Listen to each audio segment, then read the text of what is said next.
Bueno, a ver, vamos a comenzar la clase.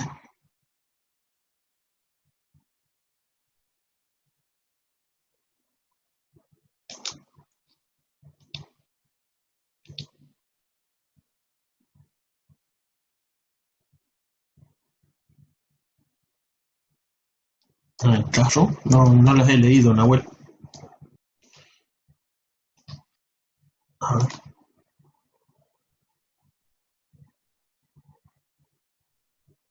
mm, no me ha llegado. El mail me avisa si es que me escribís en mi Classroom, no encuentro tu mensaje.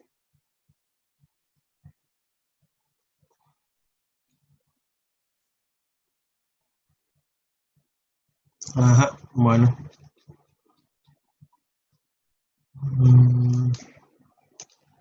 Ahora sí. Facundo Traverso es de este curso, ¿está presente tal vez? Traverso, parece que no. Nahuel Sánchez.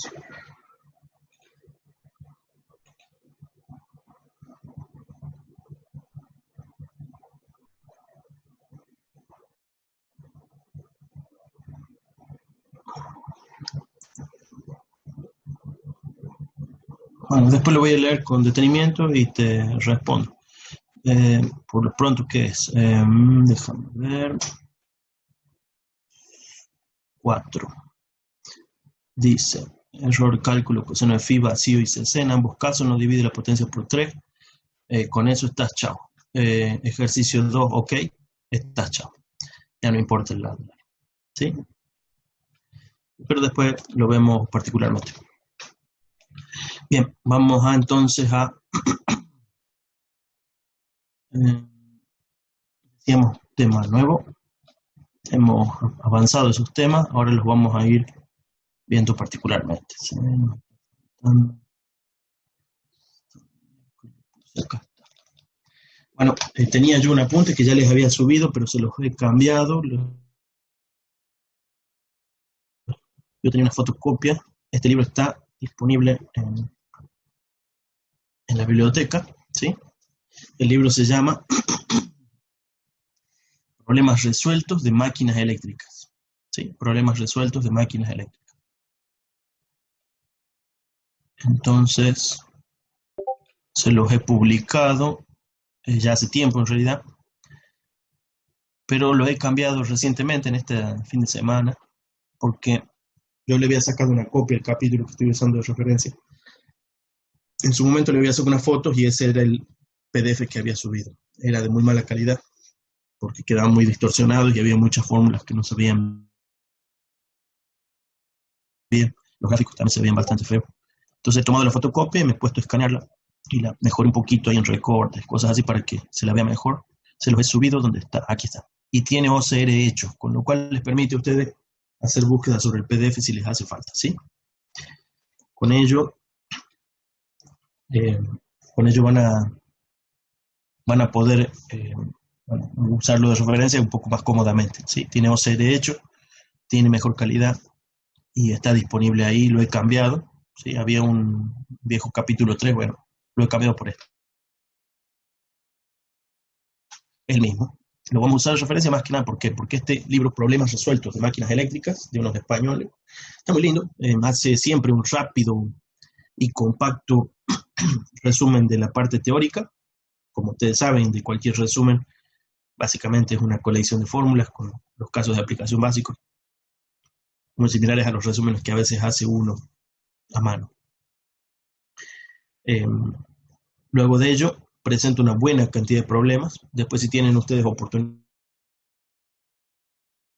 de sacar una copia de ese libro o conseguirse ese libro, Problemas resueltos de máquinas eléctricas, a ver si podemos mirar un poquito. Resueltos. Máquinas eléctricas. Este.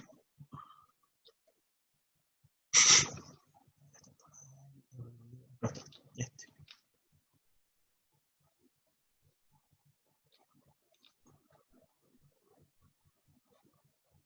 Ese libro está en la facultad, en la biblioteca, una pena que ahora no tengamos acceso, pero está en la biblioteca, es un excelente resumen en cada capítulo de las fórmulas y las aplicaciones básicas de cada tema, siempre desde el punto de vista técnico y modelos simples, ¿no? De ahí he tomado yo el capítulo correspondiente al modelo simplificado del motor de corriente alterna o generador de corriente alterna para resolución de ejercicios, ¿no?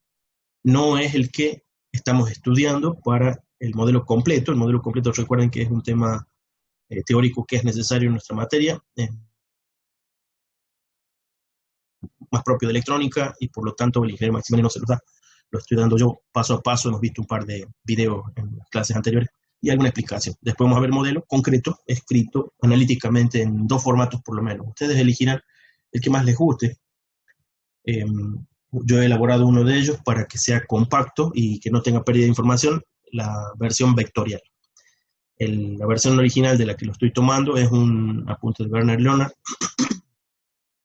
que van a usar ustedes en los apuntes del ingeniero Oros el año que viene para sistemas de control de potencia, ¿no? Mejor dicho, electrónica de potencia cuando hagan el control de los motores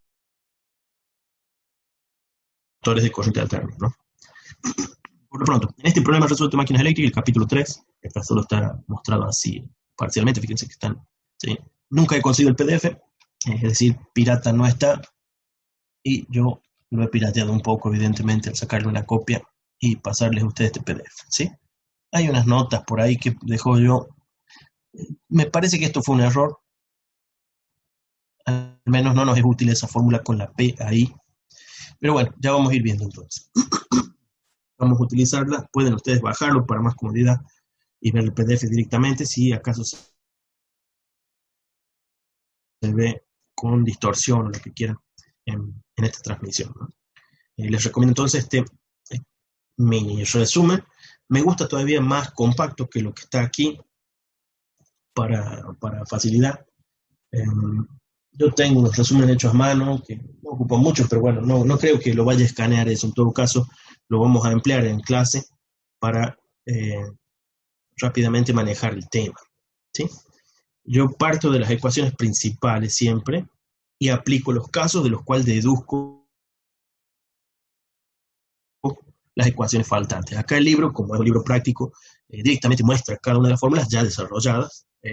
No son muy difíciles de obtener, pero me parece a mí, al menos mi forma de recordar las cosas, de aprenderlas o de estudiarlas, me parecen a mí difíciles de recordar. Si ustedes tienen la capacidad de recordar todas las ecuaciones completas, es muy bueno para ustedes.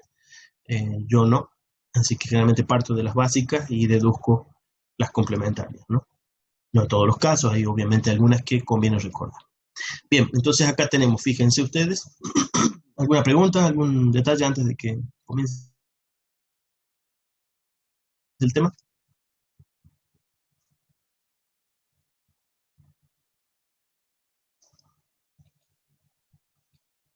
¿No? Bueno, ¿quieren hacer el presente para que no nos olvidemos? Escriban ustedes su asistencia, por favor. Bueno, decíamos, este es el circuito equivalente de la máquina sincrónica. Estos son, recuerden ustedes, esto es muy importante, el modelo simplificado, ¿sí? El modelo simplificado, no es el modelo de control. Recuerden que los modelos simplificados están orientados al uso rápido y a la averiguación rápida y generalmente a usos en modo de régimen, ¿sí? En modo de régimen generalmente estables en un par de puntos de las curvas de trabajo y por lo tanto no tienen una enorme profundidad ni conceptual ni teórica, son modelos bastante fáciles de deducir a partir de lo que hayan visto en teoría de circuitos desde el primer momento, básicamente un RLC casi siempre, ¿sí? Estos RLC ya los hemos caracterizado, son los de los transformadores que hemos estado viendo. Los transformadores los hemos caracterizado con estos mismos modelos T. En alguna referencia bibliográfica creo que le llaman para los motores, no para los transformadores, le llaman el modelo equivalente de Steinmetz. Se escribe Steinmetz con Z.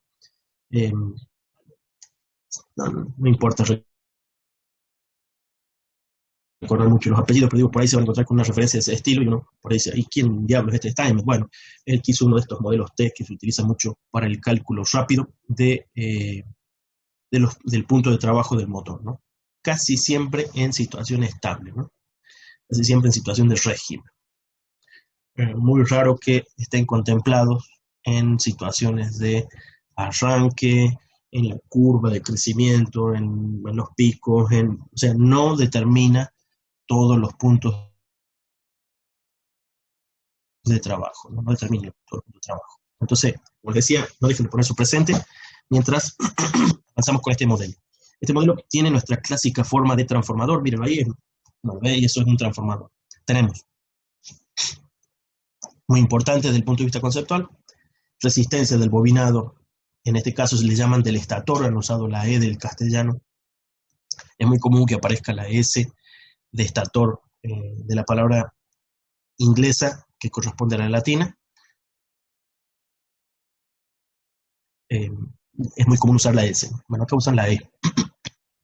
La resistencia del bobinado del estator, la inductancia, mejor dicho, la reactancia inductiva correspondiente a las fugas de la bobina del estator, a las fugas de la bobina del estator. Esto es muy importante. Nunca confundan de que esa sea la inductancia de la bobina de primario o de estator, ¿no? Ni en el transformador ni en el motor. Luego tenemos un transformador ideal. Pueden verlo ustedes ahí, eso está caracterizando un transformador ideal, y la polaridad de ingreso de corriente en lo que sería primario y polaridad de corriente saliente desde el secundario, que en este caso corresponde a la bobina rotórica, ¿sí? En la rama paralela podemos ver el equivalente de las pérdidas del hierro atribuidas como una resistencia eléctrica en este circuito equivalente, y la única inductancia que figura en el circuito que es útil es la que manifiesta la magnetización del sistema, ¿no? Manifiesta la magnetización del sistema, por lo tanto, es la que equivalentemente transduce energía de un primario, que en este caso es nuestro estator, al inducido rotor o secundario, ¿sí? Todo lo demás son pérdidas, salvo obviamente el transformador ideal que ahí está dibujado en este ejemplo de modelo T. En el secundario tenemos lo mismo que en el primario, o en el caso del rotor, para ser puntual con el motor, tenemos una fuga, ¿sí? Una reactancia de fuga del rotor, de la bobina rotórica, y su correspondiente resistencia del bobinado, ¿no? del alambre. Bien, acá en este tipo de motores se hace mucho más evidente que el primario es lo principal a medir, ¿sí? De hecho, es generalmente el estator. El estator está quieto, de ahí su nombre, así que casi siempre tenemos acceso a las magnitudes medidas desde el primario, ¿sí? Muy rara vez, o depende a veces del modelo motor, tenemos acceso a las magnitudes del secundario, o en este caso rotor, ¿no? Casualmente por estar en movimiento, por no tener contactos, y si los tiene, por la dificultad a veces de hacer las mediciones correspondientes. En los cables de ardillas no está disponible, la mayor parte de las medidas son indirectas, y algunas pocas que pueden ser directas necesitan de sensores especiales sobre situaciones especiales de prueba del rotor, ¿no?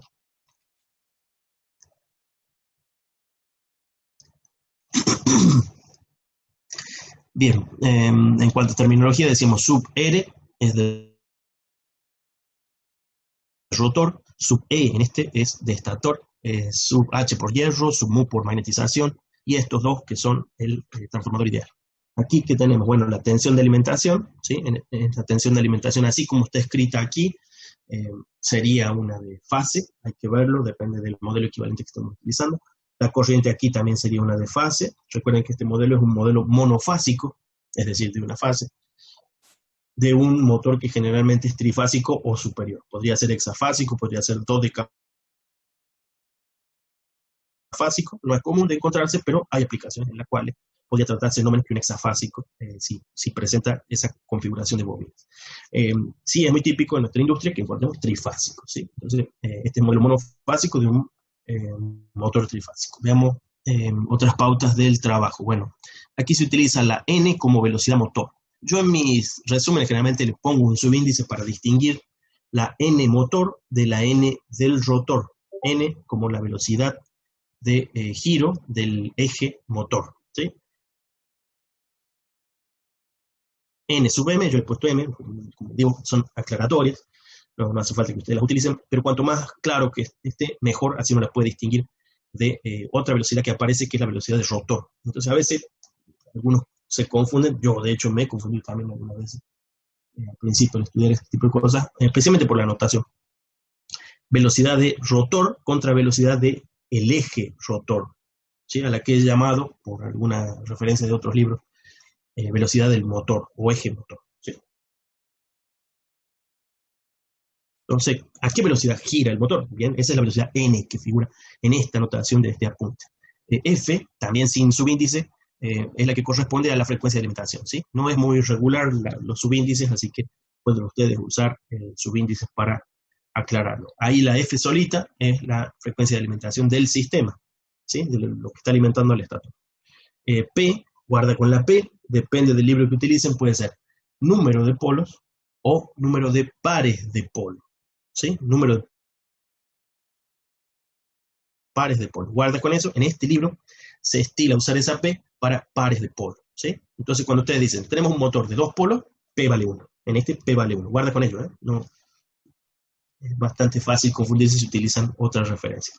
Hay muy diversas, tiene un poquito de libertad a falta de tener estándares.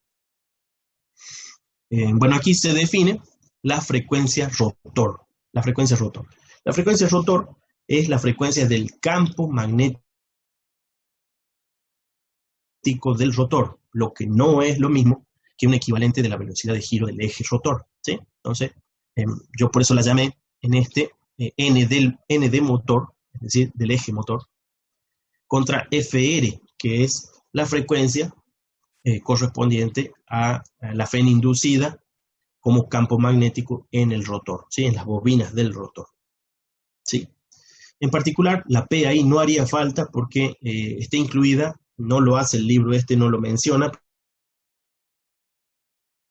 pero está implícito, no sé por qué no lo ha usado, creo que en algún problema aparece, sí, es que la frecuencia del estator, es decir, la frecuencia de las bobinas del estator va a depender de la cantidad de polos, de hecho de la cantidad de pares de polos. Pueden ustedes fijarse que si yo solo tengo 2 polos, es decir, solo un juego de bobinas, ¿sí? En un juego de bobinas ya aparecen 2 polos, ustedes lo saben, norte y sur. Norte y sur son indivisibles o la teoría de cuántica no existiría, ¿sí? Entonces, acá tenemos frecuencia de alimentación dividida la cantidad de pares de polo. Dividido en 1 nos da la misma frecuencia para el estator. Ahora, hay motores que tienen más juegos de bobinas en el estator y por lo tanto en el rotor, y por lo tanto tienen más polos distribuidos espacialmente, ¿sí? Más polos distribuidos espacialmente. Cuando eso ocurre, tienen siempre un número par de polos, ¿sí? Si tienen 2, pasan a 4, pasan a 6, pasan a 8. Acá sería 1, un par de polos, 2 pares de polos, 3 pares de polos, 4 pares de polos, etcétera, ¿no? Entonces, una vez más, guarda con la P de pares de polos, ¿sí? No mezclen con la notación de otros libros o distingan esas P entre sí. Pueden usar una P cursiva, una P mayúscula, una P con subíndice, algo que les aclare que esto es pares de polos. Podríamos usar algo como P sub P, ¿no? Pares de polos. Algo por el estilo podría convenirnos a veces para... ahí lo hago entrar, disculpe. Eh, para no confundirnos con ello. Entonces, yo aquí les hice una serie de aclaraciones, fíjense, vamos a repasarlas. ¿Cuál es la frecuencia motor? Es decir, medido en Hertz, ¿cuál es la frecuencia, cuál es la velocidad, cuál es la frecuencia correspondiente a la velocidad de giro del eje motor? No es otra que el Nm, que es el que nos presentaron hace un rato sin subíndice, el N, dividido en 60, ¿sí? Ya que está en RPM, lo divido en 60, lo tengo en RPS, es decir, revoluciones por segundo, que no es otra cosa que nuestro famoso Hertz, ¿no? Una revolución por segundo. ¿Qué otro detalle? Bueno, entonces, eso le llamé la FM en función de la NM, que acá llaman solo N, ¿sí? Prefiero sus subíndices aclaratorios para no confundir. ¿Qué otro detalle? Bien, la frecuencia del estator. La frecuencia del estator, que ustedes pueden subindexar por S si lo toman de otros libros también, es F sub P, ¿no? F dividido en P. F sub P, perdón, F dividido en P. ¿sí? F dividido en P. Recuerden, P es pares de polos. ¿Qué otro detalle? Bien, la frecuencia del rotor. La frecuencia del rotor, mejor dicho, la frecuencia del campo magnético rotor va a ser la diferencia entre la frecuencia del estator y la velocidad de giro del eje rotor. ¿Sí? Pueden verlo ahí entonces, pueden también separarlo y decir, a ver, la frecuencia del campo magnético rotor más la frecuencia de giro del eje me da como resultado la frecuencia del estator. ¿Sí? Es decir, el campo en el rotor sí que alcanza al campo rotante del estator. Pero para ello necesita estar montado sobre un eje que se mueve.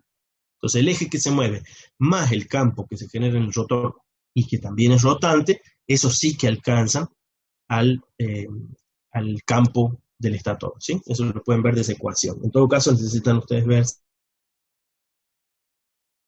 si a veces una animación para ver esa equivalencia. Recuerden que esto es una máquina sincrónica y por lo tanto el campo rotor no tiene la frecuencia del estator, tiene siempre una frecuencia inferior. Pueden ver ahí dónde está el valor de ese valor inferior de la frecuencia del rotor, ¿no? Es siempre la frecuencia del estator menos la frecuencia correspondiente del eje motor, nos da la frecuencia del rotor como campo magnético. Recuerden eso. Fr no es la velocidad de giro, ¿no? Fm, he puesto la M a propósito, de motor, es la que manifiesta la velocidad de giro, ¿sí? Bueno, una fórmula equivalente de esta, nada más que escrita en RPM, sería esa que tienen ahí, ¿no? NR igual a NE menos NS. Esta está escrita en frecuencia y todavía debe estar, bueno, no la escribí yo, pero pueden escribirlo ustedes en pulsaciones. Es decir, que en omega R igual a omega E menos omega M, ¿sí? Y una cosa más, esto lo sabemos desde muchas otras materias y principios, los omegas no son otra cosa que 2pi por F, ¿no? Entonces estos están en radianes por segundo y no en veces por segundo.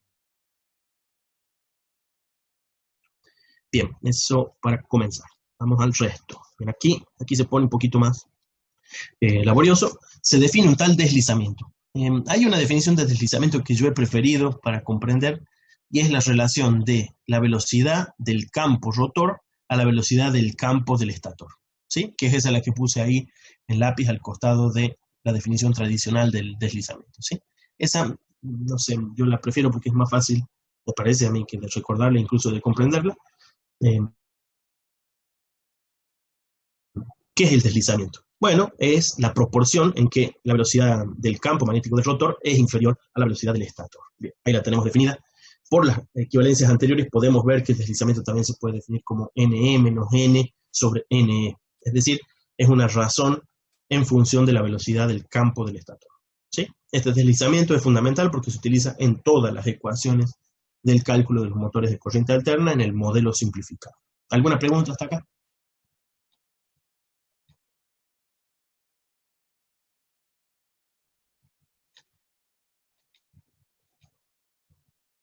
¿No?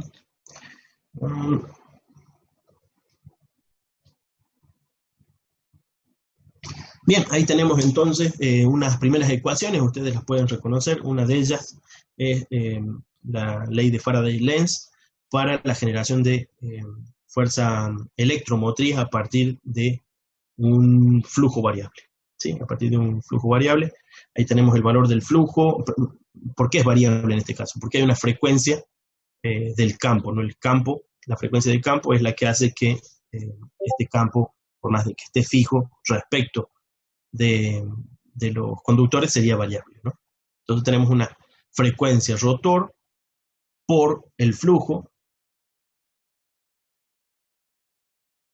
por la cantidad de espiras del bobinado rotor por una constante de proporcionalidad, bueno, y un 4 que también es parte de esas constantes de proporcionalidad, ¿sí? Bien, entonces esta ecuación nos describe, pueden ustedes ver ahí que ha sido recaracterizado este modelo equivalente. Si no lo recuerdan, lo vemos un momento. Miren, este es el de partida, ¿sí? Este es el de partida. Este es el del motor en general, ¿sí? El motor, cuando está en movimiento, tiene ese que ustedes ven ahí. Entonces, esta tensión R o esta tensión de estator equivalente está definida en función del movimiento. Y al estar definida en función del movimiento, significa que está definida en función del deslizamiento. Aquí, en cambio, lo tenemos en el momento de arranque, ¿sí? Acá yo no estoy seguro completamente de los subíndices que han utilizado, son un poco diversos. Es probable que sea la E sub RS, la S puede ser de start, la S puede ser de start, que es una condición que se da en el arranque. En el arranque se da la siguiente condición. La velocidad es cero porque el rotor no ha girado, no se está moviendo. En ese momento en particular, esto actúa exactamente como un transformador. Sí, exactamente como un transformador. Recuerden que estamos mirando solo una fase de 3 posibles en un motor trifásico. Entonces, en ese exacto momento es un transformador, ¿sí? Entonces, por eso este modelo equivalente aquí que vamos a construir por un instante está referido. Si estator y rotor son completamente independientes, cada uno de ellos va a referir sus tensiones a sus propias frecuencias, ¿sí? Pueden ver ustedes ahí que la ERS se denomina en función de la frecuencia rotor, ¿sí? En función de la frecuencia rotor, cuando exista, inicialmente se supone que sería cero, más el flujo, ¿no? El flujo que sí es un flujo común. El flujo lo genera el estator y está aquí dentro de la ecuación, se puede calcular a partir de los parámetros del estator, ¿sí? Entonces, aquí es donde comienzan a entrar la definición de S. Pueden ustedes ver aquí, dice, una forma de, una vez más me parece que han cometido un error en esa ecuación.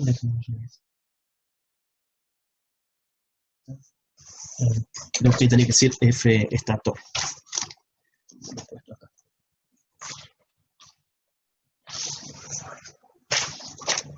Veamos, sí, esa le falta un subíndice. Esta es correcta solo si dice F sub R igual a S por FE. Pueden hacer ustedes los cálculos y van a ver que eso es así, ¿sí? S por la FE es F sub R, ¿sí? Después pueden hacer ustedes entonces los cálculos. Fíjense que eso lo pueden deducir de la diferencia. Recuerden que la diferencia, a ver dónde está. Bueno, aquí la tienen, ¿no? La diferencia es, bueno, si está escrita en frecuencia, acá está escrita en las tres formas, ¿no? Frecuencia, pulsación y RPM. Si está escrita en frecuencia, la diferencia es la frecuencia rotor, ¿sí? Si ustedes despejan, miren, despejen la FE, esta que tienen aquí abajo, por la S, y da SFE igual a FR, ¿sí? Aquí ha faltado un índice, el subíndice del estator, ¿de acuerdo? Entonces, frecuencia rotor igual al deslizamiento por la frecuencia del estator. ¿Qué es la frecuencia rotor y qué es la frecuencia del estator? La frecuencia de los campos generados, ¿sí? Del campo rotante. La del estator es idénticamente a la frecuencia siempre y cuando tenga solo dos polos, un par de polos. Si no, tienen que dividir y es siempre menor. ¿Qué otro detalle? Bueno, salvo ese detalle, sigamos adelante, no lo anoté ahí, se me pasó.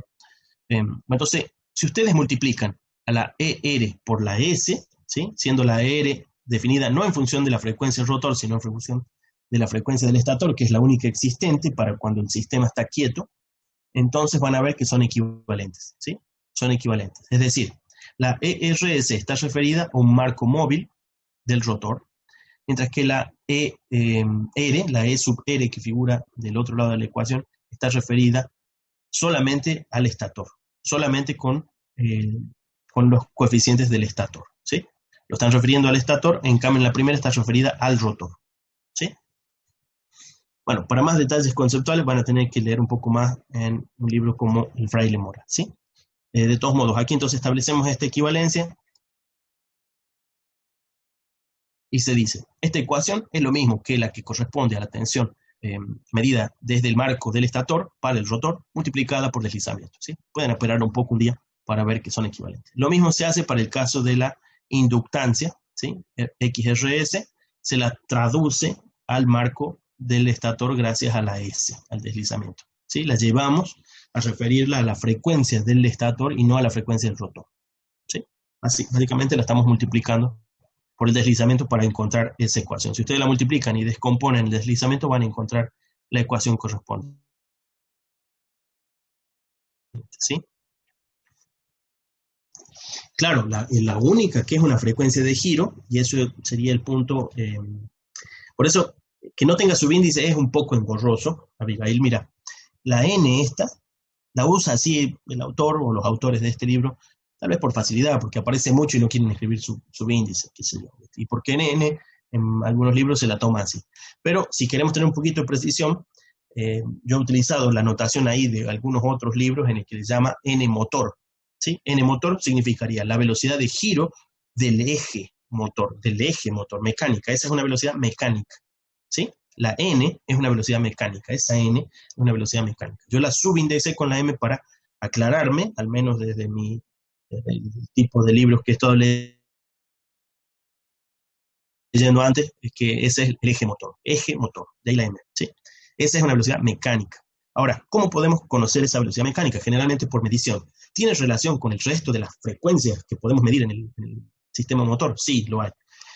La F, que acá también está sin subíndice, y esa muy probablemente la preferimos todos sin subíndice, porque generalmente lo usamos sin subíndice, es la frecuencia de alimentación. ¿Sí? Para nuestro sistema hubiera sido un 50 Hz. ¿Sí? Entonces, ¿cómo calculamos, por ejemplo, la frecuencia del estator? La frecuencia del estator, si ustedes construyen una bobina tubular, y la alimentan con alterna, van a tener un norte y un sur. ¿Sí? Entonces, ¿qué frecuencia tiene esa bobina con la alterna que estamos dando? Y 50 Hz, tiene exactamente 50 Hz. Eso es lo que dice esta ecuación. ¿Sí? Esa ecuación nos dice la frecuencia de alimentación dividida la cantidad de polos, mejor dicho, la cantidad de pares de polos. ¿Cuántos pares tengo en una bobina? Un par de polos, un norte y un sur. Entonces, F dividido en P. Ya tengo la frecuencia del estator. ¿Por qué en el estator puede haber otro número de frecuencia cuando hay más de un par de polos? Porque en realidad lo estamos haciendo en el espacio, ¿sí? Lo hemos distribuido en el espacio, hay un juego de bobinas acá, otro juego de bobinas acá, ya tenemos dos pares. Ahí la frecuencia del estator es la mitad, ¿sí? De la frecuencia original. Entonces, en vez de ser de 50 Hz, pasa a ser de 25 Hz, si tuviera dos pares de polos, etc. Podemos ir aumentando pares de polos, tantos como nos hagan falta, ¿sí? Llegado el caso, podríamos tener muchos pares de polos que son como, por ejemplo, los motores paso a paso. Hay tantos polos como necesite la construcción del motor paso a paso. No son este tipo de motores, pero es un ejemplo en el que la cantidad de polos es alta. Bien, entonces de ahí obtenemos la frecuencia del estator. ¿Qué es la frecuencia del estator? En eso, si venía la pregunta, eso es. La frecuencia del estator es la frecuencia del campo rotante. ¿Te acuerdas los videos que hemos visto? Hemos dispuesto 3 bobinas en el espacio, de tal manera que al alimentarlas con trifásica que tiene diferencia de fase de 120 grados y están desplazados 120 grados en el espacio, nos genera un campo rotante, ¿sí? Un campo magnético rotante. ¿Qué frecuencia tiene? Si fuera con la misma cantidad de polos, en ese caso, perdón, con un par de polos, nos hubiera dado 50 Hz también. Ahora, si ponemos más polos, nos va a dar 25 Hz, nos va a dar, bueno, 12,5, en fin, cada vez menos, ¿sí? Pero es la frecuencia del campo rotante del estator, esa FE. No es de un movimiento mecánico. No hay movimiento mecánico. ¿Sí?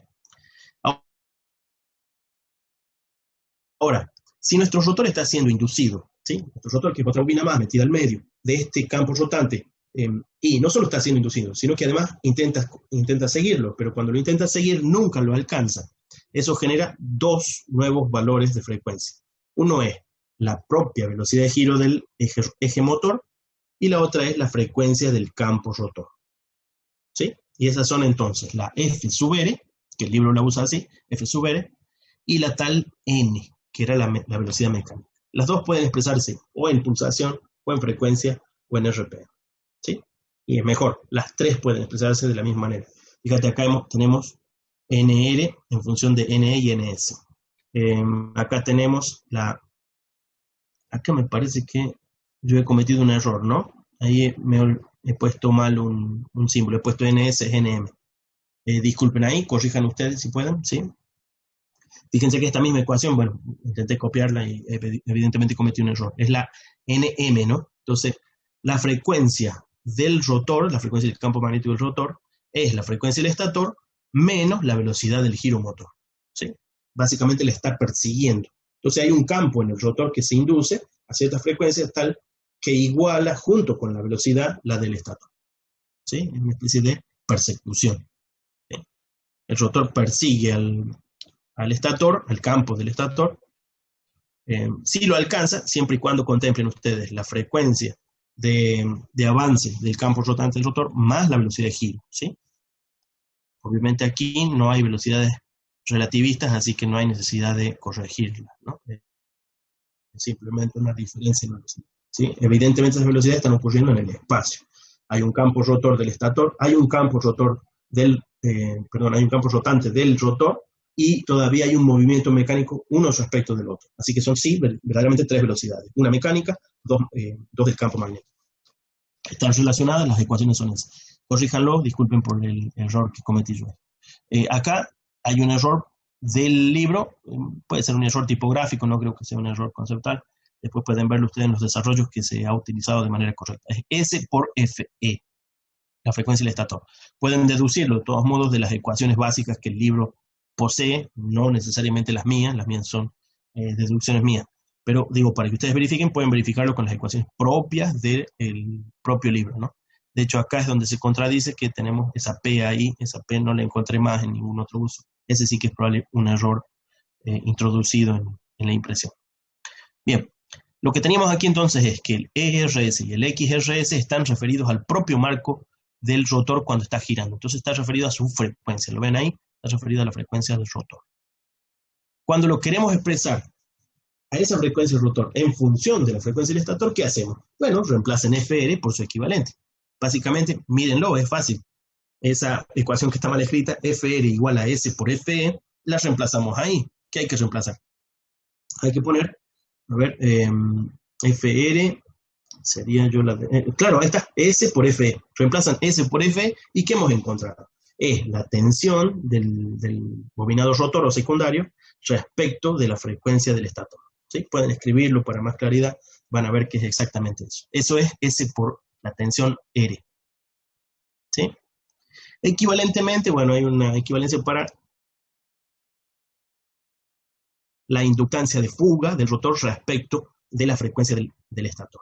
¿Sí? Fíjense que este es respecto de la frecuencia del rotor y esta en cambio es respecto de la frecuencia del estator. Por el reemplazo que logra ese reemplazo directo que hemos dicho recién, y como se ha definido un tal deslizamiento, podemos referirlo al deslizamiento. Es una variable que se utiliza mucho en este campo.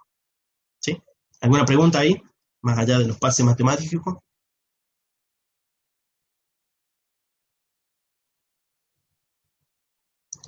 Bueno. Veamos.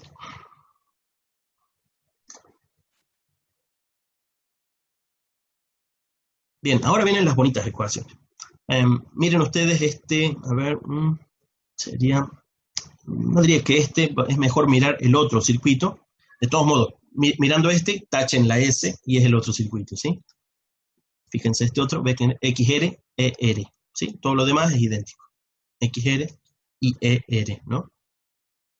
Disculpen si no lo digo completamente con los sub, porque se hace muy largo de decir. Entonces, mirando este circuito, suponiendo que esta es la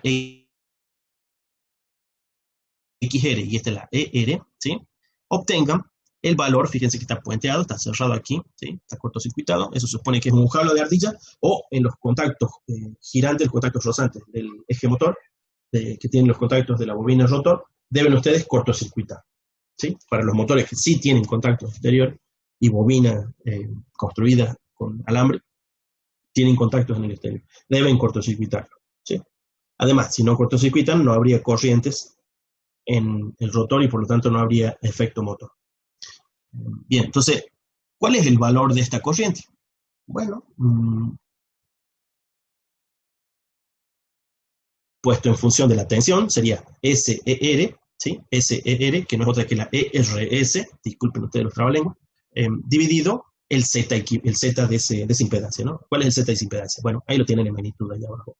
Es una raíz cuadrada, no hay mucha variante, ¿no? ¿Se entiende eso? ¿Se dan cuenta de dónde sale la IR que figura en esta primera ecuación que estamos mirando?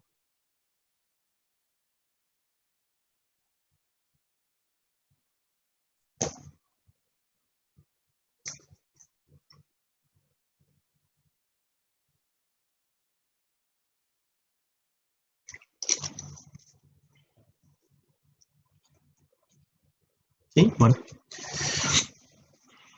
Bien, entonces esa ecuación que tenemos ahí, la IR, está puesta en función, si ustedes la quieren escribir en función de ese circuito exactamente, no ha sido escrita así, pero pueden reemplazar, la tensión sub RS dividido la Z RS, llamémosle por un ratito, que no es otra cosa que la suma X RS más RR.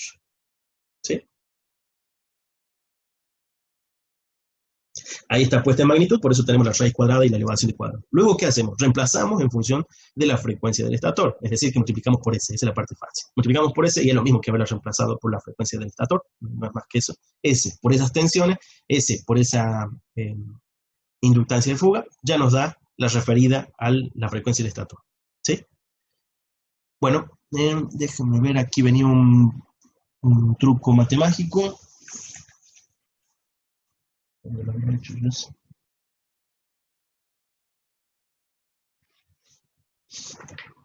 Sí, acá está.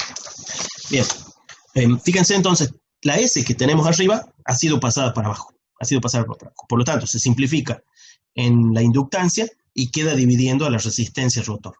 ¿De acuerdo? Queda dividiendo a la resistencia rotor.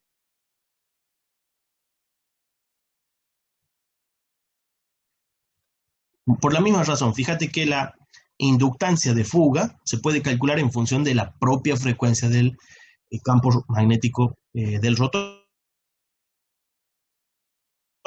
¿Sí? El campo magnético del rotor tiene una frecuencia FR. Eso es obvio porque es propio del rotor. Vos tenés un rotor, no importa, acá está el rotor, está girando, no importa, pero tiene un campo rotante. Ese campo rotante tiene una frecuencia. Esa frecuencia provoca un efecto, ustedes lo saben, es omega por L, ¿sí? El efecto propio de esa inductancia. Ahora, ¿qué omega? El omega del rotor. Por eso tenemos 2πfL. ¿Sí? Entonces, ¿cuál es su frecuencia? La frecuencia es esa que pusimos ahí. Ahora, ¿por qué la hemos transformado en la frecuencia del estator? Porque lo estamos refiriendo al estator. Recuerden que siempre estamos reflejando al estator por ser el estator, en principio, el único accesible para las mediciones desde el exterior. ¿Sí? Al hacer eso, lo único que tenemos que hacer es reemplazar la FR por el equivalente S por FE. ¿Lo ves? S por FE. Recuerda que ahí nos falta una E, ¿no? FR es S por FE. Si quieres un poco más atrás, revisa un poco esta ecuación, ¿sí? Desde aquí lo puedes deducir, cambiándole por F en vez de N, y ver que son idénticas a esta ecuación, ¿sí? Entonces, cuando vos referís, en vez de referirlo a la frecuencia propia del rotor, las referís a la frecuencia propia del estator. Cuando hacemos eso, es equivalente a haber multiplicado la XR, que se refiere al estator, por la S, ¿sí?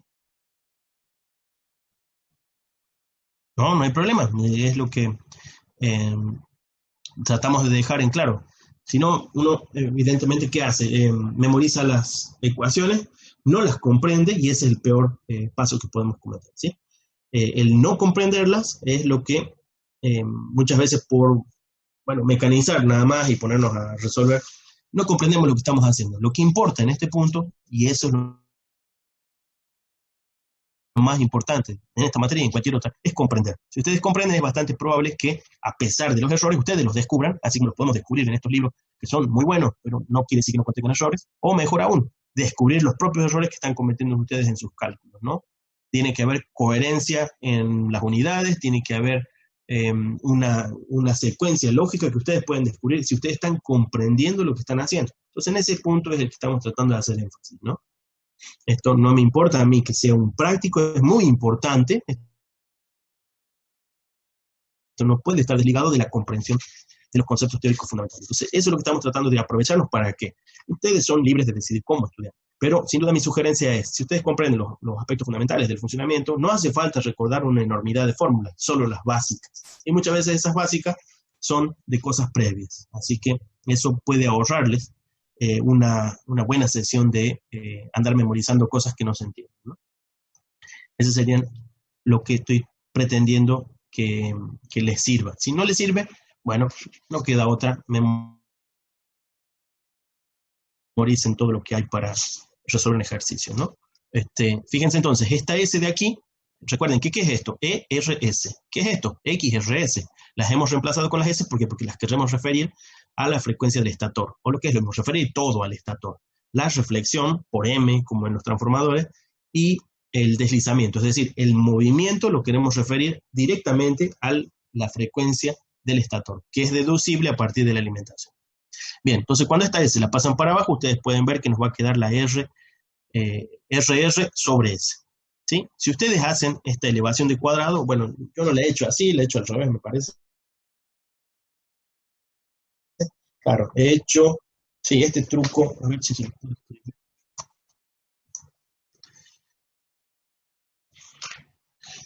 En este punto, ¿sí? En este punto conviene que hagamos un de esos trucos matemáticos que aparecen en muchos libros, ¿no?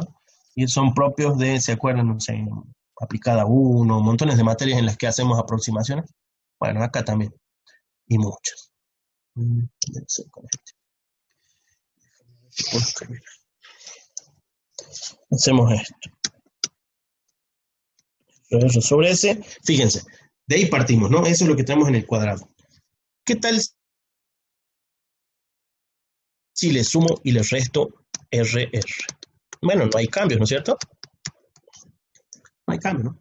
Entre esos trucos que se suelen utilizar, bueno, ahí tenemos uno. Bien, ¿qué tal si agrupo? ¿Cuál era el segundo grupo? Entonces, a este lo multiplico por ese y lo divido en ese. ¿Sí? ¿Han entendido? Todavía no ha cambiado nada, ¿no? Al principio sumé 0 y ahora multipliqué por 1. ¿De acuerdo? Bien, ahora aquí es igual esto, lo vamos a agrupar de otra manera. Nos quedará una RR y ¿qué más nos queda aquí? Un solo denominador, sería, claro, así, ¿no? Una RR y un 1 menos S. ¿Se ve? ¿Sí? Un truco para referirla de otra manera. Entonces ahora tenemos una RR independiente y una RR que depende de S. ¿De acuerdo? Una función que depende de RR es constante. Si RR ya está definida de antemano, es constante. Entonces tenemos una parte constante y una parte, bueno, variable. ¿De acuerdo? Una parte constante, una parte variable. La parte constante es exactamente RR. La parte variable depende del valor de S y de RR. ¿Está bien? Bien. Ahora eso le llamamos, esto es una resistencia variable, que la llamamos resistencia de carga. ¿Se entiende? Entonces, hemos hecho un pequeño truco aquí para que esa resistencia de carga solo va a aparecer cuando haya movimiento del rotor, ¿sí? Y es una especie de, también de reflexión hacia el estator. El estator ve una resistencia extra que depende del movimiento, ¿sí? Depende del movimiento. ¿Qué tan rápido se mueve el rotor? Bueno, dependiendo de eso, se modifica esa carga que ve el estator en el rotor, ¿sí? Ve la resistencia rotórica, ya saben, hay que multiplicar todo esto por el M de transformación, ¿no? Del efecto transformador, está presente, acá no lo estamos teniendo en cuenta todavía. Después lo vamos a poner como prima, sin importar si medimos el M o no, ¿sí? ¿Se entiende este punto? Vamos de nuevo. Teníamos una ecuación que estaba referida, autorreferida, es decir, la inductancia, la tensión estaba referida a la propia frecuencia del campo rotante del rotor, pero el campo rotante del rotor lo podemos medir o deducir a partir del campo rotante del estator. ¿Cómo podemos hacer eso? Mediante la S, que no es otra cosa que eh, una relación de velocidades de esas frecuencias, ¿no? Ya las han visto, pueden ustedes repasarla o estudiarla. Eh, Cuando nos ponemos a operar un poquito aquí, aparece esta RR sobre S, a la cual le vamos a atribuir dos partes. Una parte constante y una parte variable. Es un truco, ustedes pueden verlo ahí, pero es un truco válido, matemático, y que sí presenta la facilidad siguiente. Aparece una R de carga que depende de la velocidad del rotor, ¿sí? Entonces, esta R de carga no es fantasma, es un efecto propio de la velocidad, y la velocidad a su vez es un efecto de respuesta ante cargas en el eje, ¿no? Si el eje tiene una diversa carga de torque, ese torque de carga va a provocar una diversa velocidad. Esa velocidad particular va a provocar un efecto de carga que el estator lo ve como una proporción de la resistencia rotórica, ¿sí? Bueno, ese es el truco. Entonces, por eso es que se escribe, ustedes pueden ver ahí, tenemos RR más RC al cuadrado, ¿sí? Entonces, esa RR sobre S se puede escribir, reescribir como una R rotórica más una R de carga que va a aparecer en función de la velocidad, ¿sí? La S no es otra cosa que una función de velocidad, ¿no? Bien, está definida ahí abajo, pero les quería mostrar de dónde se la puede deducir. ¿Alguna pregunta?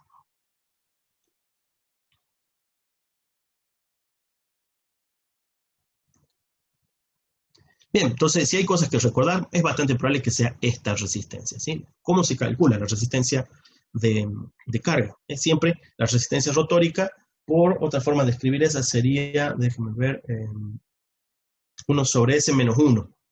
1 sobre S menos 1. Bueno, es otra forma de escribirla. También puede ser que ustedes la escriban así, ¿sí? 1 sobre S menos 1. Es otra forma de escribirla, ¿sí? Por la RR les va a dar la resistencia y carga. Entonces, sí, es una fórmula que en este momento van a tener que memorizar. Resistencia y carga de un motor de alterna es eso que escribimos ahí. Bien, finalmente entonces nos quedó este agrupamiento. Hay varios pasos abreviados, porque esto acuérdense que es una presentación de resultados y no el desarrollo completo. Entonces, figura un tal ROE, una tal SOE, una I'(R), ahí está la reflexión por M del efecto transformador, y una R de carga prima. Fíjense que la dibujan como una variable. ¿De quién depende esa variable? Ya saben ustedes, depende de la velocidad de giro del motor, o lo que es lo mismo, se utiliza para expresar eso el deslizamiento, ¿sí? No es que se pueda medir el deslizamiento de manera directa, sino que se deduce, pero es la variable que se utiliza típicamente en estos modelos, ¿sí? ¿Qué es el ROE? Bueno, el ROE no es otra cosa que la resistencia del estator más la resistencia rotórica reflejada por el M que corresponda al, a lo que sería nuestro primario. El SOE, bueno, es la reactancia de estator más la reactancia de rotor reflejada. ¿Y qué es la RC'? Ya saben ustedes, la R de carga reflejada también al estator. Ahora, ¿cómo se calcula la RC'? Bien, entonces está la RR' por 1 menos S sobre S, ¿sí? Bien, ese es el modelo motor. Esto último es el modelo motor, ¿sí? Ustedes pueden quedarse con eso. En algunos casos tendrán información sobre RHXMU, en otros casos ya saben ustedes que a veces se desprecia por la baja corriente. En esto, con mayor razón, en el transformador es alta la corriente de cortocircuito o la corriente propia de carga respecto de la corriente de la rama paralelo que indica las pérdidas. Aquí es todavía más pequeña respecto de la corriente que circula, porque es siempre un cortocircuito, bueno, al menos en la mayor parte de los usos de los motores es siempre un cortocircuito, y si no, de todos modos, que no sea un cortocircuito, es una corriente altísima, incluso comparada con un equivalente de transformador. Una vez más por ello, la rama paralela a veces es despreciada, ¿sí? Bien, entonces ese es el modelo, ¿sí? Hay un poquito de la génesis antes, pueden ustedes repasarla para comprenderla. Lo mejor siempre es comprender lo más que puedan del modelo para que no tengan que recordar montones de cosas sin sentido, ¿sí? Sí, no sabiendo por qué son así, son sin sentido, así que les recomiendo comprenderlas. Bien, tenemos aquí los ensayos. Tenemos tiempo todavía, sí. Lo que vamos a hacer es ver ensayo con rotor bloqueado, ensayo con rotor girando en sincronismo, ensayo con rotor abierto y ensayo con rotor girando en vacío. ¿Sí? Son 4 ensayos, me equivoco, 4 ensayos. En vez del transformador, ¿se acuerdan? Teníamos ensayo de al menos los dos que nos interesaban para modelar este circuito equivalente. Ensayo en cortocircuito a tensión reducida y ensayo a circuito abierto, en secundario o en primario, dependiendo de qué lado midiéramos. Lo mismo con el cortocircuito. Acá hay equivalentes, ustedes pueden verlo. Supongamos que fuera un motor de jaula de ardilla, ya está en cortocircuito. Entonces, tendríamos algo como esto. Lo único que hay que hacer es bloquear el rotor. O sea, si ya está en cortocircuito, o lo han cortocircuitado a propósito, hay que bloquear el rotor. Bueno, guarda con bloquearlo a mano. En motores grandes no se bloquea a mano. Obviamente que hay que disponer de una plataforma de pruebas de motor en el cual esté bloqueado el rotor, ¿no? Está bloqueado el rotor para que no gire. En ese punto va a trabajar como, bueno, va a haber una serie de situaciones que se pueden dar y van a permitirle deducir lo que aquí podemos ver. Básicamente estamos averiguando ROE y SOE como una sola pieza, ¿no? Así como hacíamos en el transformador. Lo averiguamos R1 más R2' directamente en una sola medición, ¿no? Es una medición indirecta por deducción de las ecuaciones, ¿no? Lo mismo con el coseno de phi. Ya que está, ese coseno de phi tal cual está escrito ahí, está usando tensiones de línea, corrientes de línea, o tensiones de fase y corrientes de fase.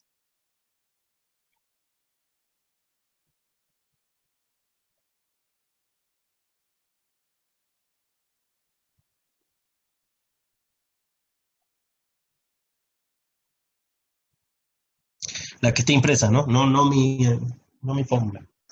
La que está impresa. Está usando tensiones y corrientes de fase o de línea.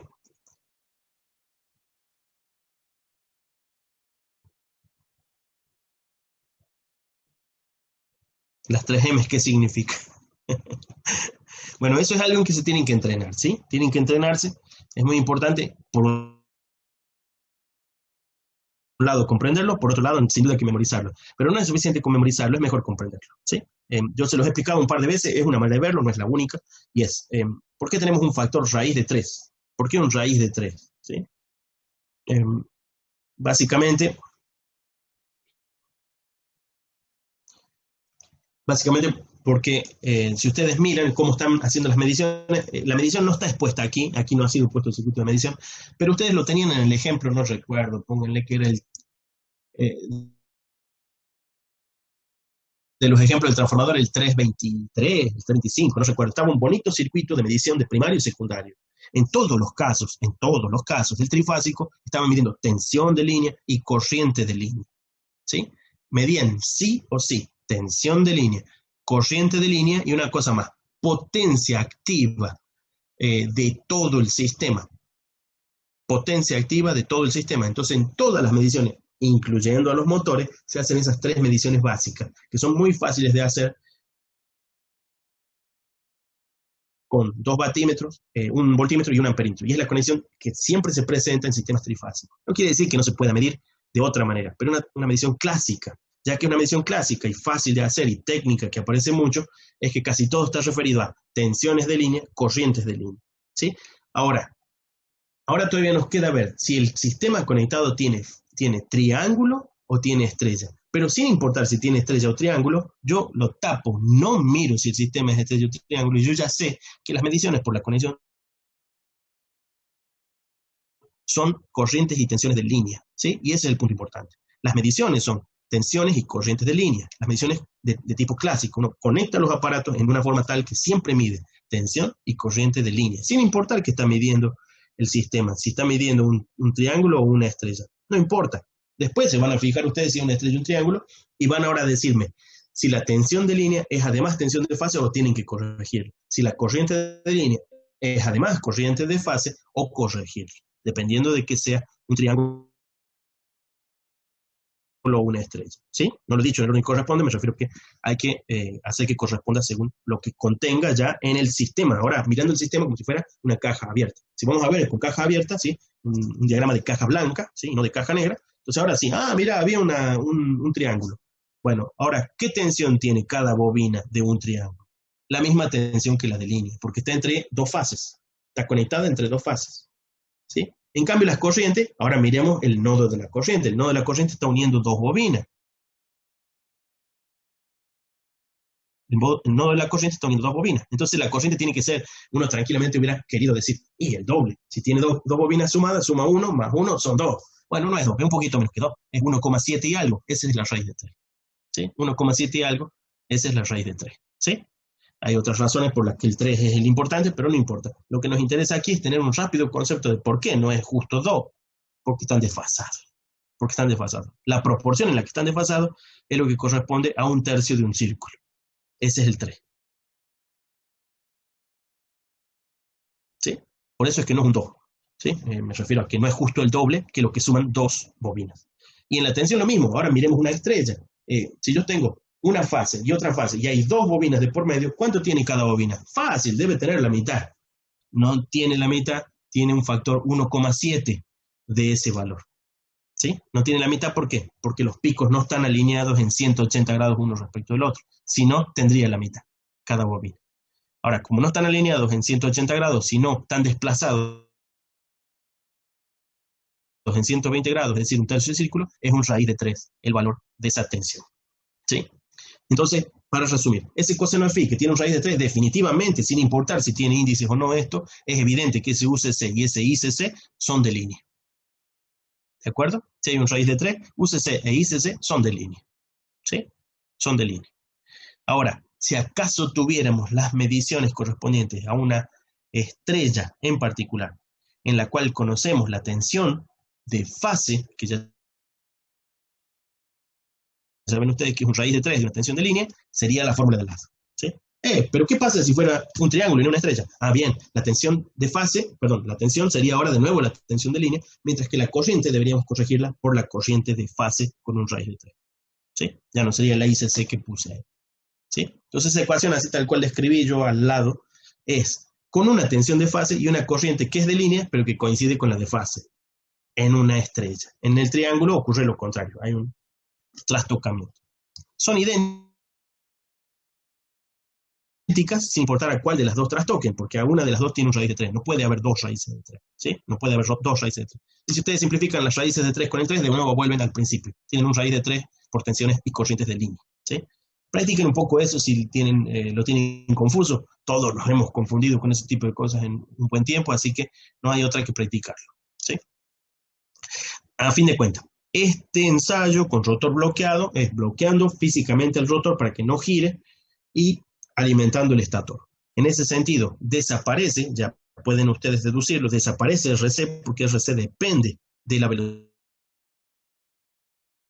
de giro, y la velocidad de giro aquí es 0, con velocidad de giro 0, el deslizamiento es 1, en fin, hagan las cuentas y van a ver que desaparece el RC. ¿Sí? Desaparece el RC, pueden ver que el circuito equivalente es solamente ρ SOE. ¿Sí? ρ SOE son el valor resumido midiendo desde el estator de resistencias y reactancias, ¿no? Y fíjense que aquí, como le dice por ahí, dice, está conectado en estrella, entonces al UCC hay que dividirlo en raíz de 3. ¿Sí? Al UCC hay que dividirlo en raíz de 3. Recuerden que el UCC fue el valor medido. ¿Está bien? ¿Qué averiguamos con este ensayo? ρ y SOE. Lo deducimos de medir potencia activa, tensión y corrientes de línea.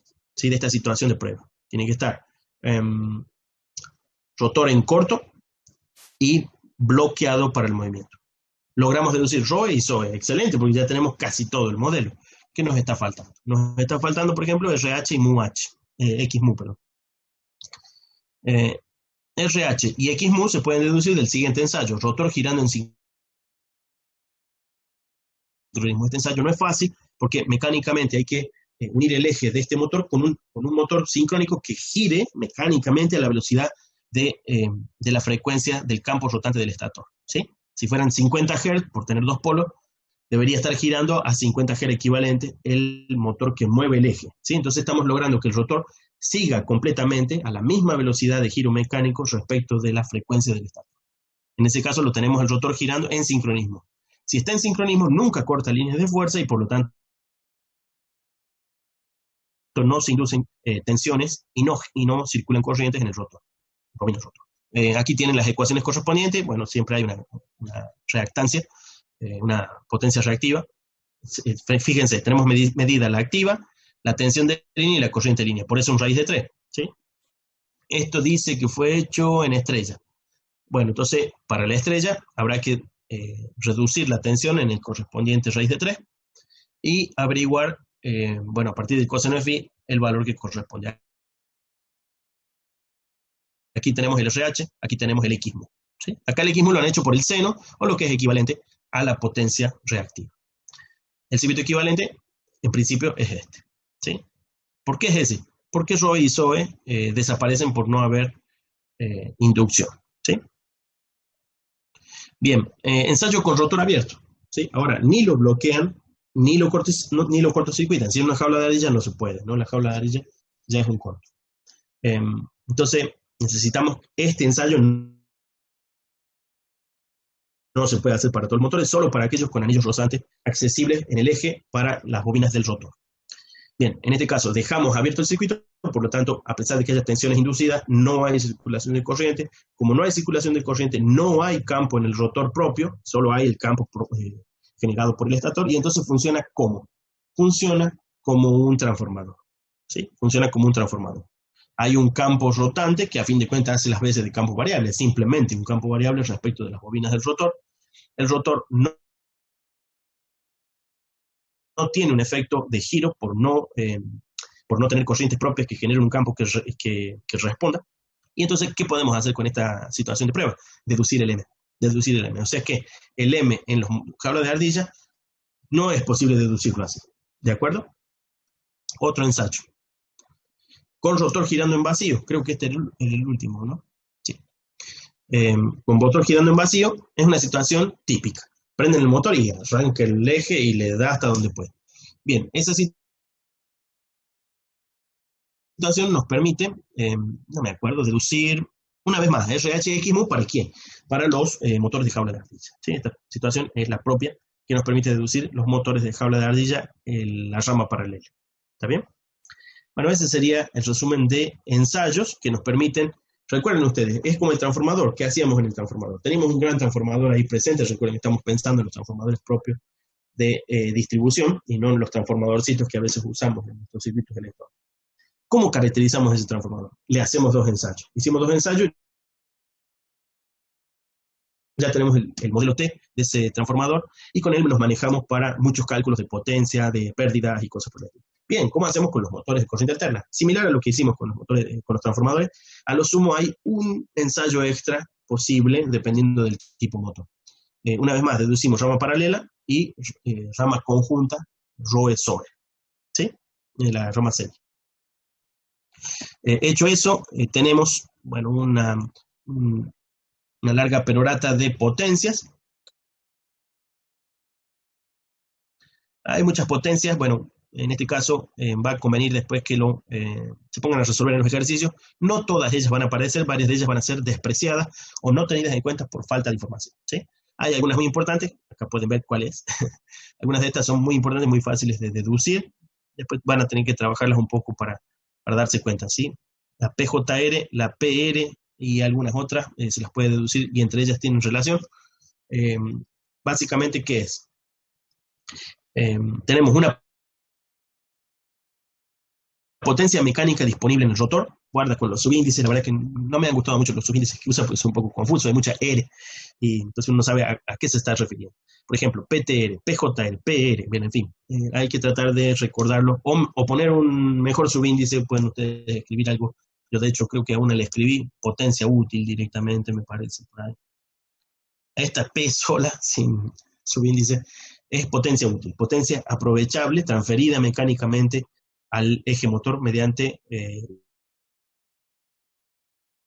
un torque generalmente, ¿no? Un torque y un tiempo de uso nos daría una potencia consumida mecánicamente en el eje motor, ¿sí? La potencia útil. Se la menciona, pero no se le pone subíndice, yo se la escribí ahí en mis notas. Las otras, bueno, traten ustedes después de ponerle unos mejores subíndices o incluso una pequeña frasecita que es más cómodo para manejarla, ¿sí? Hay una relación de rendimiento, hay una serie de potencias, la mayor parte son potencias de pérdida, algunas son evidentes, algunas otras son más difíciles de deducir. Todas las que están relacionadas con las R son potencias de pérdida. Ustedes ya lo conocen eso de los transformadores. A la RH, potencias de pérdida en los núcleos, es decir, en el propio circuito magnético. RE, resistencia de las bobinas del estator. Bueno, ya saben ustedes, potencia de pérdida en el estator. RR, por ahí aparece, y lo pueden ver, RR', potencias de pérdida, le llama de Joule, otro, no sé, otro subíndice extra. Potencia de pérdida atribuibles a los alambres de bobina del rotor. Si fuera jaula de ardilla, bueno, está hecha de aluminio, pero es el equivalente de la resistencia de las bobinas del rotor. ¿Y qué otra podemos deducir? Bien, hay una muy importante, la de la RC', que si no se dieron cuenta antes, bueno, la RC' dijimos que era la R de carga y es el equivalente de la potencia transferida al eje rotor, ¿no? Al eje del motor. Por lo tanto, la RC' está relacionada con la potencia útil, ¿sí? La potencia útil no tiene menos que este componente, esta PR, en función de la RC'. Guarda con esos tres, no hay duda de que el aporte es triple porque los modelos equivalentes son siempre monofásicos. Y como tenemos un trifásico, ahí aparece el 3, ¿sí? Tengan cuidado con ello. Ya se nos está acabando el tiempo, nos queda un ratito. Bueno, lo que nos queda de rato, déjenme ver, teníamos el par, los pares son unos cuantos y los regímenes de funcionamiento unos tantos. Serían motor, ¿sí? Motor, freno y generador. Ya saben ustedes que en los generadores generalmente el sentido de de pasos de energía es inverso, viene del mecánico hacia el eléctrico y no del eléctrico hacia el mecánico, porque por lo que las pérdidas serán las inversas, ¿sí? Eh, Aquí tenemos para motor, bueno, la potencia útil es la última, las demás serían pérdidas. En el generador, bueno, hay una relación, creo que debe estar por ahí, acá está. La potencia útil, a la potencia útil que se le está entregando, hay que sumar, perdón, a la potencia absoluta que se le está entregando, hay que tomar la potencia útil que llega a la generación eléctrica, las demás son potencias de pérdida. Bueno, después peguen una mirada a eso un poco en detalle, ¿sí? El uso de freno, bueno, es un caso particular del motor en reversa, básicamente. ¿Y qué otra cosa? Serían los pares de arranque. Miren ustedes la curva. Esta curva es la que describe el comportamiento de torque, ¿sí? De torque respecto de la variable deslizamiento, ¿sí? Está dada vuelta, lo mismo pueden ustedes verla de la otra manera, hay otros libros que nos refieren al revés. Lo importante aquí es, fíjense que hay una franja funcionando como motor, una franja funcionando como generador, una franja para freno en función de los valores del deslizamiento, ¿sí? Esta curva, que pueden ver unos picos ustedes aquí, un mínimo, un máximo, ¿sí?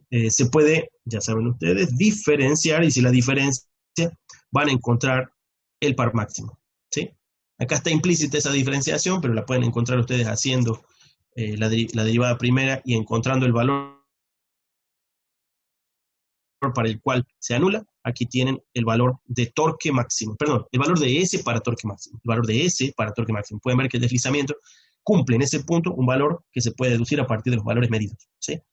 ROE, SOE, aquí es RE, pero el correspondiente ROE, SOE, del cual tienen que deducir el RE y el RR por separado, dan un punto que no es otra que el máximo. Está en más menos, ¿por qué? Porque da en este punto y es simétrico respecto del cero, ¿sí? Se puede deducir analíticamente. La ecuación no es muy difícil, se puede deducir analíticamente entonces de la ecuación de torque. Veamos la de torque. La de torque se la ve, no sé, yo de nuevo la miro y no la recuerdo nunca. Yo prefiero una ecuación de torque mucho más sencilla, se las escribo y después a partir de esa la pueden deducir. Esta la conocen de física. ¿Dónde estaba a anotar? La ecuación, déjenme escribirla con T, como sucede en muchos libros, es omega T igual a potencia activa. Omega, ¿qué es? Ya saben ustedes, la pulsación correspondiente a la frecuencia, que es correspondiente a la RPM. T, el torque. Acá le escriben por C, por cupla, o otro nombre que se utiliza para torque, momento motor, o cupla motor, ¿sí? Entonces, yo la recuerdo más de física como omega T igual a P, de los movimientos rotativos, ¿sí? Donde estaban las inercias y todo ese tipo de cosas, ¿no? Pueden reemplazar por sus equivalentes de movimientos lineales y también van a encontrar una ecuación equivalente. Bueno, entonces tenemos velocidad angular por torque igual a potencia activa generada o insumida, depende del caso, ¿no? Así que de esta ustedes despejan, ya ven ahí, fíjense, si ustedes despejan la omega y la incluyen con la F o con la N, va a aparecer el 2pi F. Y para que aparezca el 60, bueno, lo hacen en función de los RPM, de ahí el 60. ¿Qué hay de, por ejemplo, qué otro detalle? Ah, la potencia. ¿Y la potencia de dónde sale? Fíjense, tienen ahí ustedes, la potencia es atribuible a la resistencia rotórica, ¿sí? La potencia es atribuible a la resistencia rotórica respecto de la Z del sistema multiplicada por la tensión al cuadrado, multiplicado por 3 veces por el aporte de 3 fases. Así que, una vez más digo que yo tomo la potencia, que la pueden tomar de los valores anteriores que están presentadas antes, y de ahí deduzco esta ecuación. Esa ecuación yo no la recuerdo nunca, sencillamente la reescribo a partir de esas que les he escrito ahí. Si no lo quieren hacer así, tomen esa. Yo con N no trabajo generalmente con F o con omega. Y de ahí me saldrá la N cuando corresponde por transformación directa. Pero no ando recordando los 60 solo por recordar. Prefiero recordar las ecuaciones más cortas de este estilo. A partir de esa la despejo, la P uso la que corresponde, porque fíjense que es la potencia desarrollada en el par. Fíjense que la potencia la tenían escrita antes. Bueno, no puedo subir ahora. Y estaba atribuida a la RR', ¿no? La RR' en función del circuito equivalente que habíamos visto al principio, por eso están el ROE y el SOE. ¿Y qué más?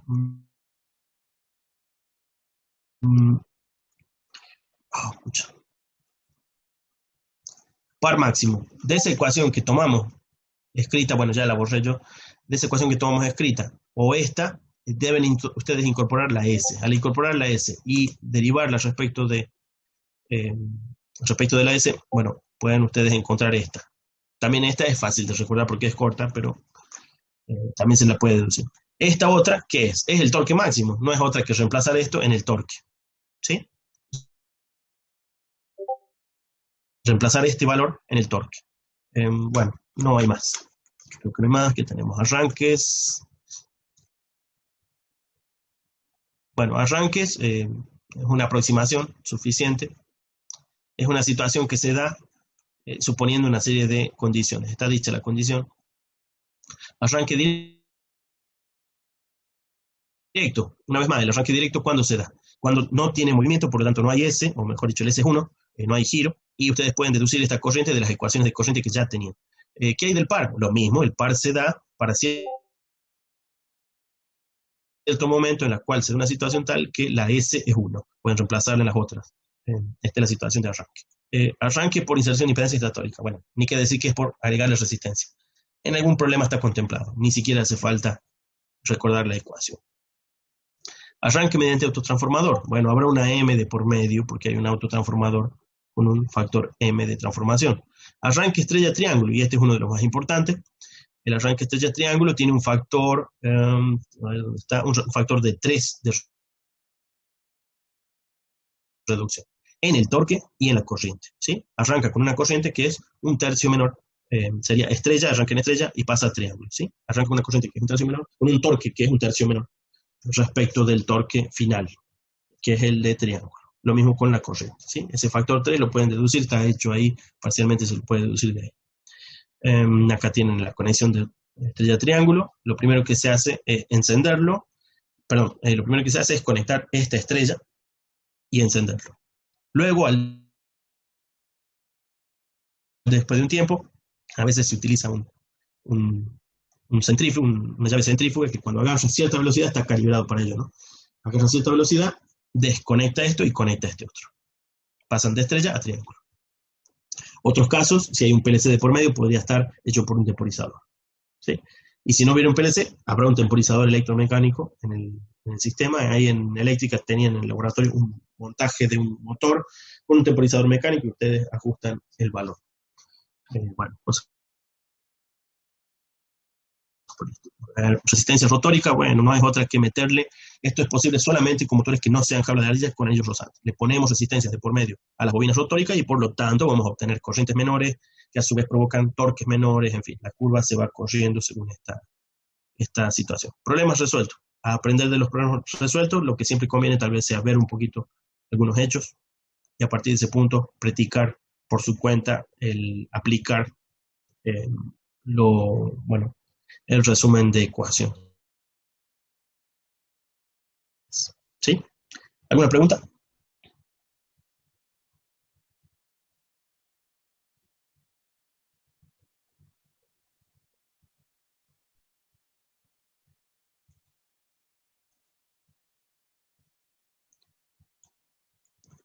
Bueno, en próximas clases supongo que nos podremos hacer algunos ejercicios, así tenemos práctica.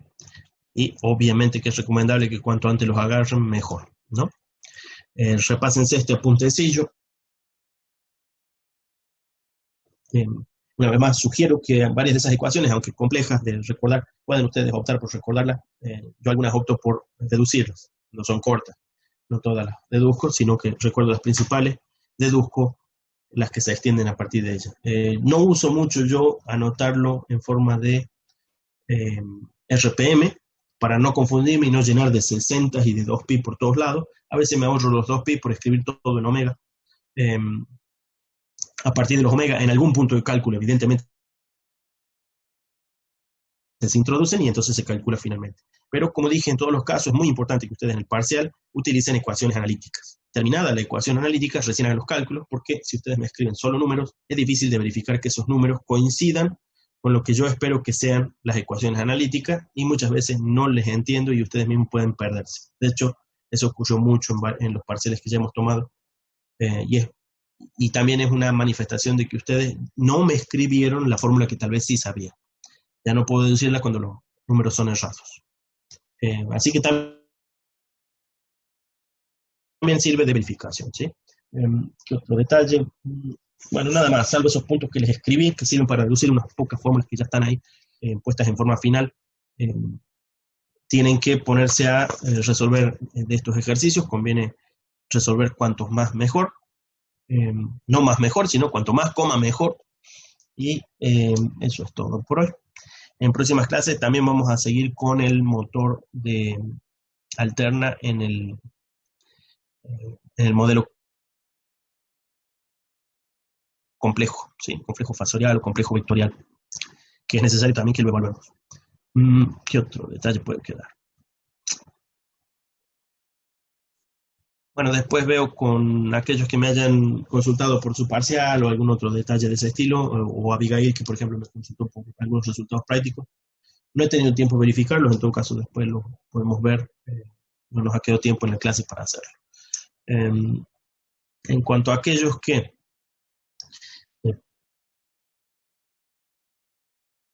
puedan haber perdido la opción de promoción, lean el reglamento por si acaso, pero según el reglamento ya estamos sin opciones.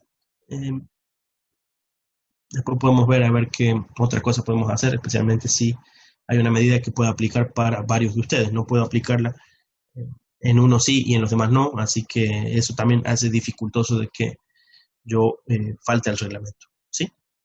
Por lo pronto el reglamento fue establecido, como hemos charlado en algún momento, o les he contado, que ha sido establecido un tanto antes de la cuarentena, y la cuarentena, bueno, no ha supuesto mayores cambios todavía con ese reglamento, no, nadie me ha dicho que lo van a cambiar, no soy yo quien decide los cambios, lo decide la dirección y principalmente el ingeniero Maximiano. Lo que sí podría decir es que todos aquellos que hayan rendido con el ingeniero Maximiani, si acaso por mis notas ustedes no promocionan, el ingeniero Maximiani de todos modos contempla el hecho de que ustedes hayan rendido como una especie de adelanto de final, ¿sí? Por decir, podría llegar el caso, podría haberles ahorrado un tema o algo por el estilo, ¿sí? Llegado el caso que tengan que rendirla en el final, ¿sí? Bajo reglamento, evidentemente no habría promoción o aprobación directa, pero bueno, ya vamos a ver qué beneficios puede traerles alguna otra medida, ¿sí? Después cualquier cosa charlamos individualmente por los casos particulares. Pero si existe alguna medida, debe ser una medida para todos. Ya si tengo algo para comentarles después, bueno, lo hablaré con el ingeniero Maximiliano. O él me dará nuevas directivas si acaso hay cambios. Bueno, eso es todo por hoy. Nos vemos pronto.